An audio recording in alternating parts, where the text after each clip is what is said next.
Ahora continuaremos. We shall now continue the general debate.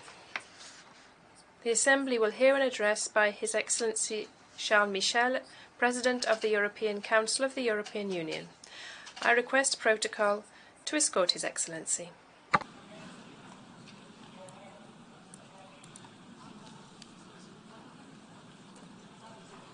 En nombre de la Asamblea. On behalf of the General Assembly, I have the honour to welcome His Excellency Charles Michel, President of the European Council of the European Union, and to invite him to address the Assembly.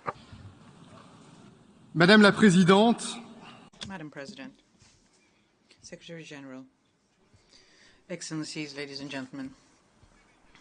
In Senegal, in December last, I met doctors and researchers, very passionate and determined to save lives.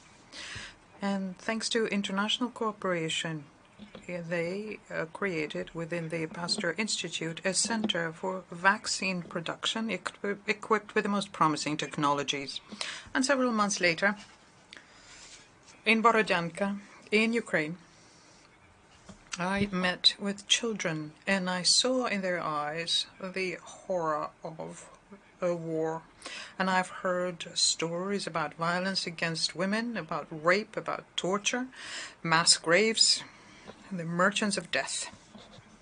So I saw hope in Dakar and horror in Borodyanka. Putting an end to horror and choosing hope is a promise of the United Nations, and that is also what founded the European Union. And that's what we want. We want hope for the entire world. And for this, the European Union extended their hand to all of those who want to work together for the common good and to honor the promise of the United Nations. Ladies and gentlemen, dear colleagues, I am going to be talking to you about hope.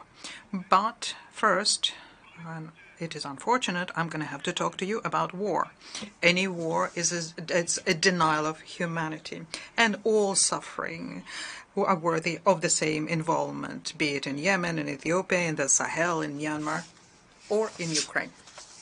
The Kremlin launched a war against the Ukrainian people, and hundreds of millions of women and children are thus targeted throughout the world. They are threatened with famine, they are left without heat, and they are crushed by the energy prices.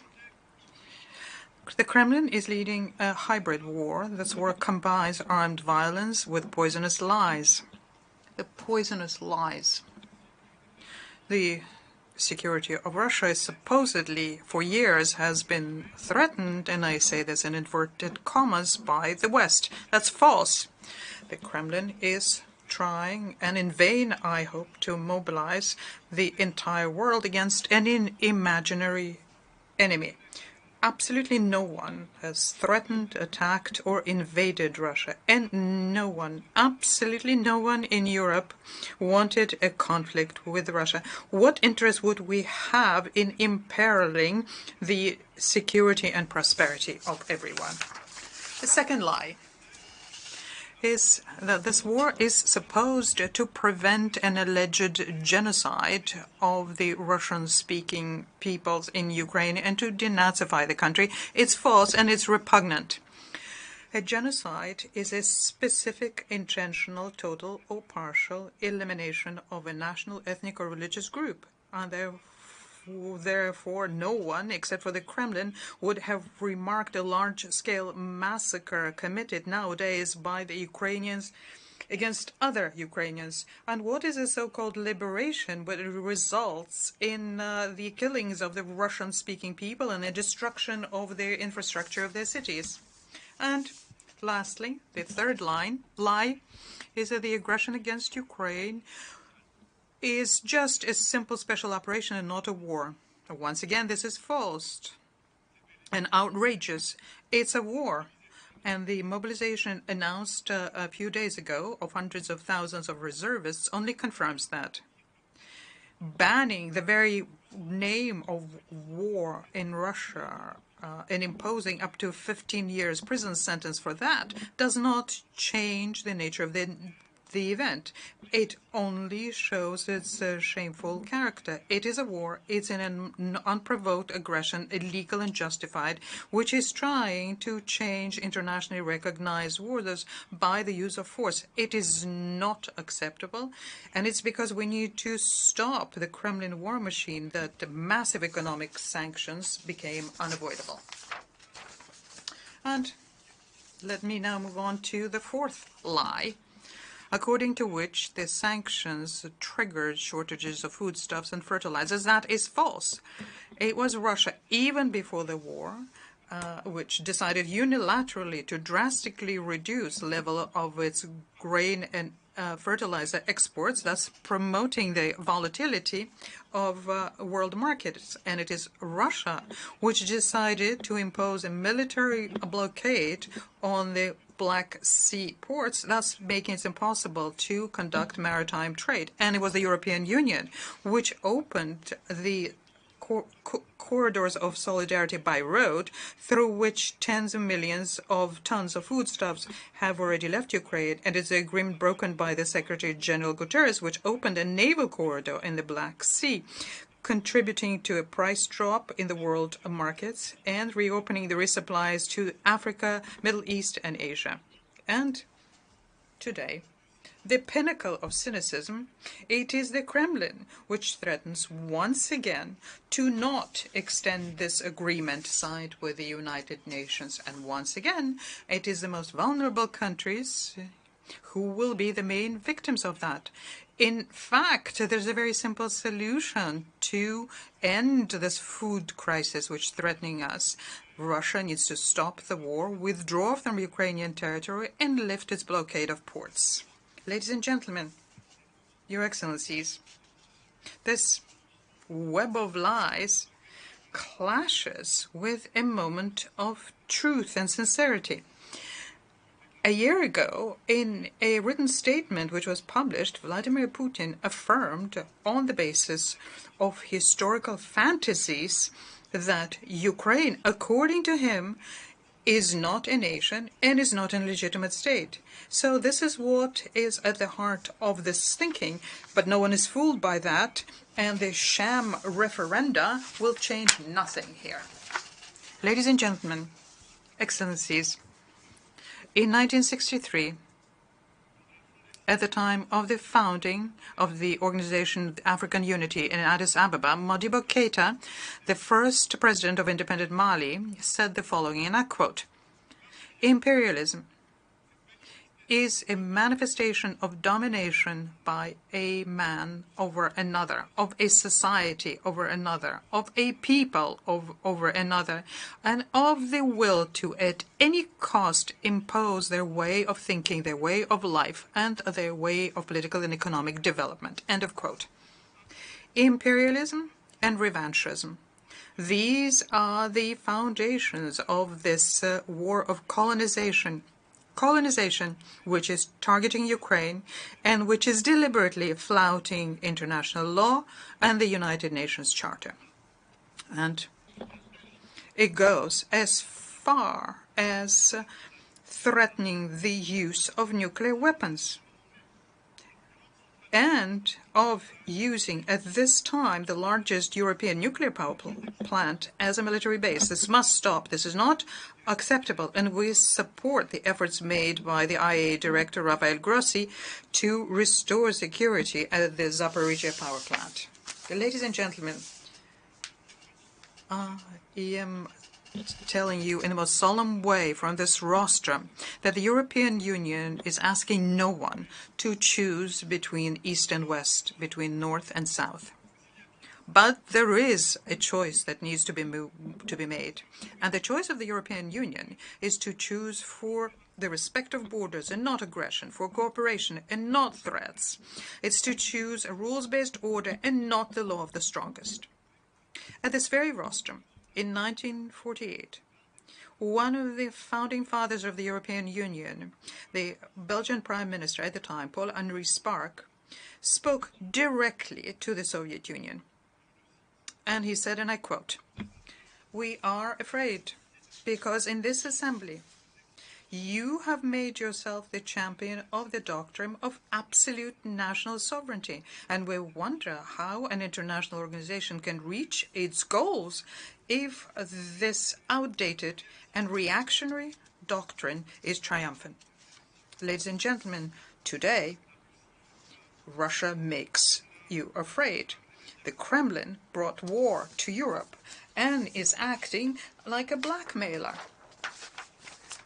We cannot allow the destructive actions of one of us to imperil our common, fierce determination to act for the common good. The European Union is extending its hand, which is sincere and loyal. We have many challenges to tackle together. The pandemic, very painful effects, especially for the vulnerable. The Human Development Index is backsliding. The rights of women and minorities are flouted, and extreme natural phenomena are multiplying in number. Recently, we saw this in Pakistan and Nigeria. And fractures are opening up between developed and developing countries, between democracies and authoritarian regimes. Fractures are opening up also within our own countries. Multilateral cooperation is collective intelligence in action. It is also the DNA of the European Union, and the European Union is acting as a force for peace, development, and the promotion of human rights. The European leadership aims to build using solutions with you. It's not our role to lecture. There is no teacher, no one is a student. And it is within this spirit of cooperation that we're working at the UN, G7, G20, and everywhere. And it is for this reason, and it is this spirit that we're extending our hand with strategic partnerships. With our African brothers, we have completely changed the program. Our partnership is truly between equals and forward-looking, and I would like to reiterate here my support and advocacy for the inclusion of the African Union in G20. With Japan and South Korea, for example, we share so much, and day after day we're strengthening our relations. With India and the ASEAN, we're widening our areas of cooperation. Our links with the Latin American continent are natural, and we expect and are looking forward to a lot for the upcoming summit to give new impetus to our relationship. With the countries of the Gulf, we identify our common priorities, and we have frank and regular dialogues on our differences. Ladies and gentlemen, we want the emerging powers, including China, to participate sincerely in the collective efforts for peace and development. We advocate maritime security. We advocate stability in the Strait of Taiwan. We recognize the principle of one China, but we will not close our eyes to the violations of human rights, especially in Xinjiang and in Hong Kong. Ladies and gentlemen, we are here at the United Nations, the home for peoples of the world, and we do know, every one of us, that a robust multilateral system implies mutual trust. But the current system is not sufficiently inclusive or representative. The use of the right to veto should be an exception, but it has become, we have seen it, the rule. A reform is needed and urgent. And let me share with you this conviction. When a permanent member of the Security Council launches an unprovoked and justifiable war, the war which is condemned by the National Assembly, that member's suspension from this Security Council, in my view, should be automatic. Ladies and gentlemen, we support the proposals by the Secretary General on the Common Agenda. And the Summit of the Future in 2024 should be a historic opportunity to bring in these radical improvements. The European Union is very actively involved together with the G5 Sahel countries. We are ready to develop links with the Gulf of Guinea countries. We also work with Mozambique. We support the efforts made by Rwanda and SADC.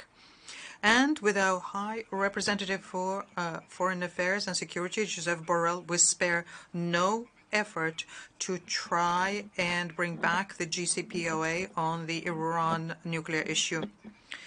We stand shoulder to shoulder with the Afghan people, especially the Afghan women, and we will not stop to combat everywhere the obscurantism which flouts on a daily basis the rights of women and girls in all areas. And at the time where I'm standing here in front of you, my thoughts go to the women and girls in Iran who are courageously rising to defend their dignity at the price of their lives.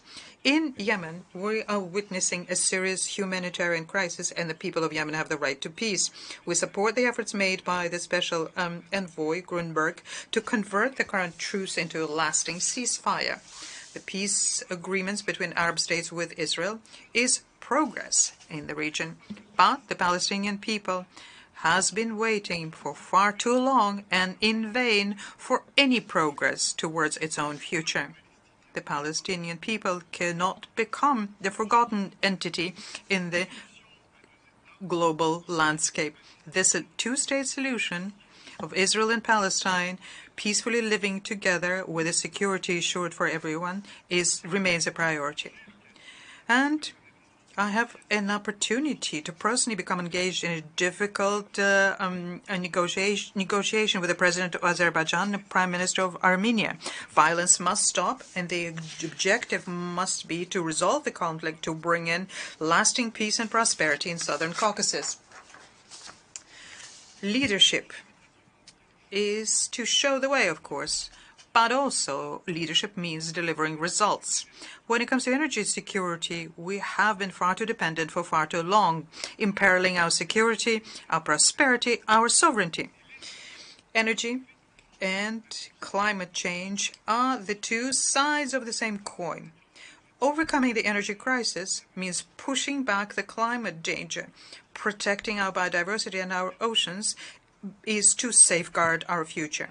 Climate neutrality is our lodestar in Europe. At the COP27 in Sharm el-Sheikh, we will strongly advocate to implement the promises of Paris and to go beyond. We want a fair and equitable transition. No country on their own can safeguard the planet. The European Union honors its commitment towards developing countries, and we expect that other developed countries will follow suit. Ladies and gentlemen, about 1/5 of humankind is now in danger of plunging into poverty and famine. 1/5. And the Russian war against Ukraine compounds this crisis. Initiatives are underway, and that's a very good thing, by the G7, European Union, and others. The European Union is mobilizing about 8 billion euros for food security by 2024. But we would all know that more needs to be done. There needs to be more coordination, more money, and also more sovereignty. New agricultural models, more resilient, more equitable, are needed. More food sovereignty in Africa and Latin America is indispensable. And there also we are ready to extend the hand to support the projects of fertilizer production on these continents, similarly to what was done for the COVID vaccine. COVID-19 opened our eyes to our strengths and our weaknesses. Vaccines were made in record time, and under the leadership of the WTO Director Okonyo-Iweala, a balance was found between intellectual property, scientific innovation, and universal access to technology. But we do know that we need to draw lessons from the pandemic, which hit us so much. And that is the reason why Dr. Tedros and myself, some time ago, launched an idea of a treaty on pandemics to strengthen global health security. Its negotiation is on the way, and we need to finalize it. Ladies and gentlemen, I am concluding. We understand very well we are at a watershed moment of our history, a watershed moment of the history of humankind. Watershed moment expression was used and reused because but sometimes we feel that we're living through something that is exceptionally extraordinary. And I'm thinking of Winston Churchill, who in 1946, when he was talking about the failure about the League of Nations to prevent the First World War, he said, the League of Nations did not fail because of its principles or conceptions. It failed because these principles were deserted by those states who had brought it into being, because the governments of these states were afraid of facing facts, and to act while there was still time. Act while there was still time. As the European Union, the United Nations, is a project of hope, founded in the wake of the horrors of 2 world wars. A few days ago, my 6-year-old daughter all of a sudden told me and her mother that she was afraid of war. And it made my hair stand on end, because no parent in the world can stand it when the child says they're afraid of war, or that they're facing war, or that they are hungry, or that their children cannot be provided with care. No parent in the world can stand a situation where their child does not have a hope for a dignified and happy life. Preventing or stopping horrors in Borodyanka, in Yemen, or elsewhere. Giving hope, as was the case with the doctors I saw in Dakar and elsewhere. That is the very nexus of our responsibility as leaders representing people in the world. And above and beyond our many differences, but above and beyond them, we all have red blood coursing through our veins. We all have hearts beating in our chests, and we have the same dreams of education and freedom for our boys and girls. I believe in collective wisdom. I trust that science and knowledge will give the world hope again. We need an awakening, and this awakening is now, and it needs to be together. And you can count on the European Union for that. I thank you. On behalf of the Assembly, I wish to thank the President of the European Council of the European Union for the statement just made, and I request protocol to escort His Excellency.